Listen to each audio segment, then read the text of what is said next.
duduk satu meja dengan para pembunuh tahun lalu. Dalam setiap kalimat yang berasal Tuhan, tidak ada pilihan lain. Kita harus berjalan terus. Kita adalah manusia bermata kayu yang di tepi jalan mengacungkan tangan untuk obat dan bus yang penuh. Kita adalah berpuluhan juta yang hidup sengsara dipukul banjir, gunung api, kutu dan hama. Dan bertanya-tanya, inikah yang namanya merdeka?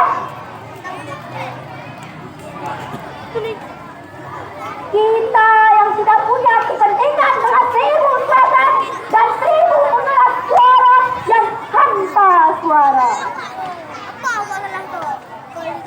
Tidak ada pilihan lain. Kita harus berjalan terus. 1900